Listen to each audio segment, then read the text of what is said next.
Сотрудники госавтоинспекции МВД продолжают ежесуточные мероприятия по выявлению водителей, управляющих транспортом в нетрезвом состоянии. В алкогольном опьянении пребывали за рулем Ноуба Гонер Муртазович, 2001 года рождения, проживающий в городе Сухум. Хаджимба Беслан Станиславович, 1982 года рождения, проживающий в городе Сухум. Рейнгард Алексей Александрович, 1981 года рождения, житель Ростовской области. Мукба Алмаз Отарьевич, 1977 года рождения, проживающий в городе Гудаута. Какалия Роман Ладикович, 1975 года рождения, проживающий в городе Учимчира.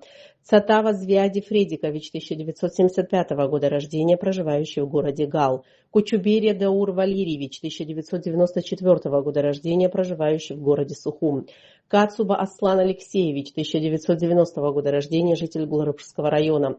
Брасевич Андрей Александрович, 2001 года рождения, житель Московской области. Чеди Астамур Валерьевич, 1981 года рождения, проживающий в городе Гудаута. Хашиг Адгур Астамурович, 1994 года рождения, житель Гагарского района. Лощухин Александр Анатольевич, 1988 года рождения, проживающий в городе Сухум.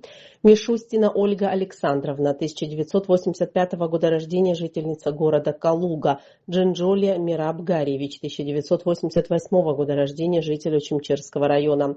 Чаблахоглы Эйнрик Рудикович, 1975 года рождения, житель Учимчирского района, управлял автомобилем в наркотическом опьянении. За отказ от медосвидетельствования на предмет потребления нарковеществ решением суда подвергнуты административным штрафам двое жителей города Сухум.